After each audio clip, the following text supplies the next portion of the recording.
النهارده هنعمل مع بعض دنش الافران السريعه، مورق جدا، هش ومقرمش من بره وطري من جوه. هتشوفوا في الفيديو قد ايه ان الموضوع مش صعب وان انتوا ممكن في البيت تعملوا حاجات احلى من الجاهزه كمان. المكونات اللي هنحتاجها للوصفه دي مش كتير خالص. انا متاكده انكم لما تشوفوا الفيديو ده هتقوموا تعملوها على طول، لان المخبوزات دي بجد عامله زي الادمان، الواحد اول ما بيشوفها نفسه بتروح ليها على طول. بس قبل ما نبدا وصفتنا، لو اول مره تشوفوني ما تنسوش تعملوا اشتراك وتفعلوا الجرس، وكمان لايك وشير للفيديو ده.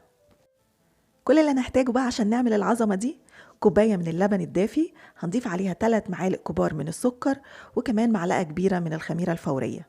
هنقلبهم مع بعض وهنسيبهم تقريبا حوالي 10 دقايق لغاية ما الخميرة ما تتفاعل. بعد كده هنضيف عليهم بيضة، وكمان 3 معالق كبار من الزيت، وكمان معلقة صغيرة من الفانيليا. وبعد كده هنقلب كل السوائل دي مع بعض. وزي ما انتم متعودين، كل المقادير بالكوباية وبالجرام هتكون موجودة في صندوق الوصف تحت الفيديو. بالنسبة بقى للدقيق، احنا معانا نص كيلو او 500 جرام، هنضيفه كله مرة واحدة على السوائل، ما عدا حوالي ربع كوباية كده هنخليها على جنب. وهنضيف كمان معلقة صغيرة من البيكنج باودر ونص معلقة صغيرة من الملح. نبدأ بقى نعجن كل المكونات دي مع بعض. بالنسبة لربع كوباية الدقيق اللي أنا شلتها على جنب، زي ما بقول دايما إن في أي وصفة نشيل جزء من مقدار الدقيق اللي احنا بنستخدمه أو المفروض نستخدمه في الوصفة على جنب، لأن أنواع الدقيق بتختلف، واحتياجها أو كمية السوائل اللي بيحتاجها الدقيق ممكن بتختلف. عشان كده احتياطي بنخلي جزء من الدقيق على جنب، لو احتاجته العجينة بنستخدمه، ولو ما احتاجتوش خلاص احنا كده نبقى في التمام والعجينة ما باظتش مننا. طبعا العجينة بتحتاج مننا حوالي 10 دقايق عجن عشان توصل للقوام والملمس اللي احنا عايزينه.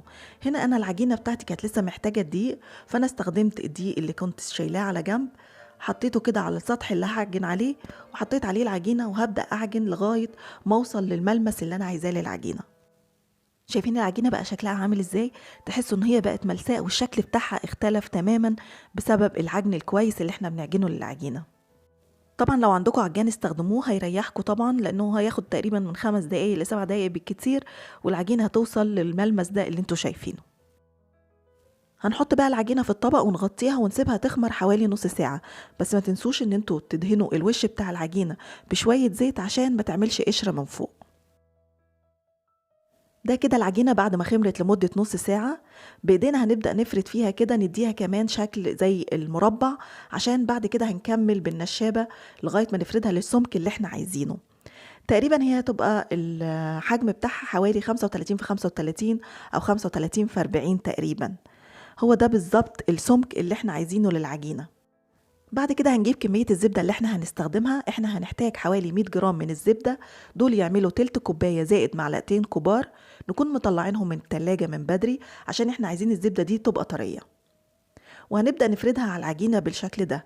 عايزين نغطي كل العجينة بكمية الزبدة اللي معانا، وحاولوا على قد ما تقدروا ان التوزيعة تكون متساوية على كل العجينة، عشان ده اللي بيسهل ان العجينة تبقى مورقة بعد كده. بعد ما بندهن الزبدة هنبدأ بقى ان احنا نطبقها بالشكل ده. احنا هنلفها 4 طبقات، ونحاول واحنا بنعمل الطبقات دي ان احنا نخلي العجينة شكلها متناسق او متساوي على بعض، عشان كل القطع بعد كده بتاعت الدنش تبقى فيها نفس التوريقة. اخر جزء ده لو هو مش مظبوط كويس الشكل المستطيل او المربع، نحاول ان احنا نفردها بايدينا، العجينة طرية في ايدنا ونقدر نشكلها زي ما احنا عايزين. وبعد ما نقفل اخر طبقة بنضغط عليها بايدينا بالشكل ده، وبعد كده بنطبقها تاني بالطريقة دي ونظبطها كويس. الخطوة دي مهمة جدا، أهم حاجة إن احنا نظبط التطبيق على بعض بالشكل ده، وإن العجينة تبقى متساوية كلها على بعض، عشان ده اللي هيدينا التوريقة بتاعت الدنش بعد كده. وبعد ما نظبطها بالشكل ده هنجيب طبق ونرش فيه رش دقيق، وهنحط فيه العجينة ونغطيها بسلوفان أو كيس بلاستيك، ونحطها في التلاجة نص ساعة أو في الفريزر حوالي برضو تلت ساعة. وبعد كده هنطلعها على سطح نكون رشينه دقيق بسيط. هنبدأ نظبطها بإيدينا كده ونبدأ نفردها بالنشابة على شكل مربع على قد ما نقدر. أنا لما عملته كان عامل تقريبا حوالي 32 في 36.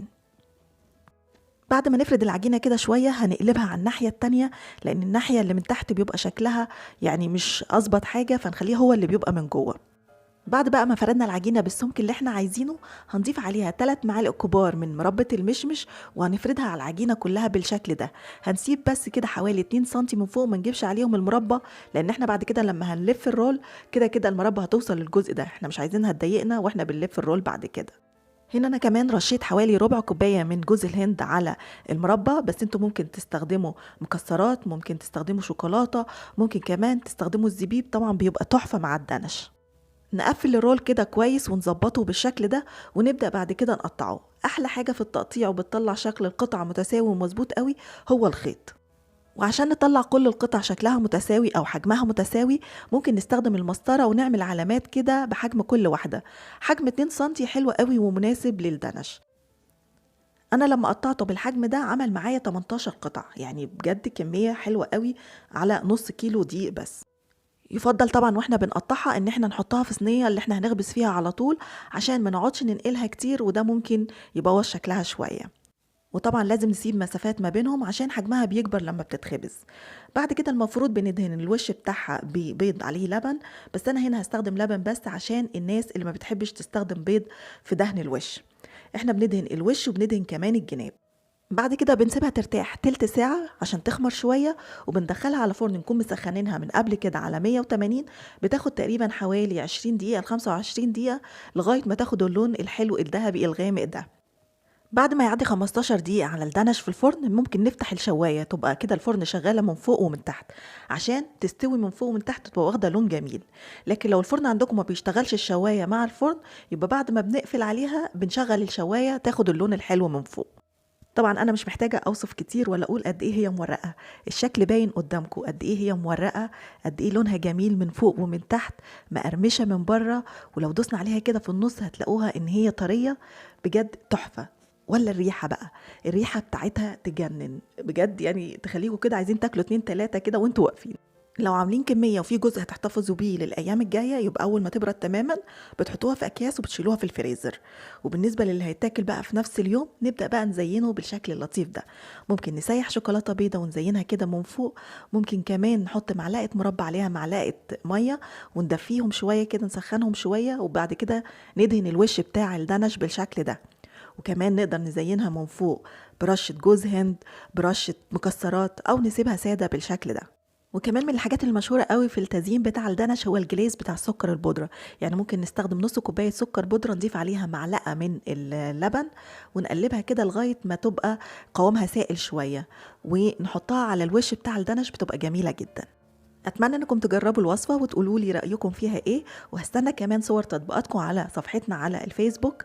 وبالهنا والشفا مقدما لكل اللي هيجرب الوصفة، واشوفكم على خير الفيديو الجاي.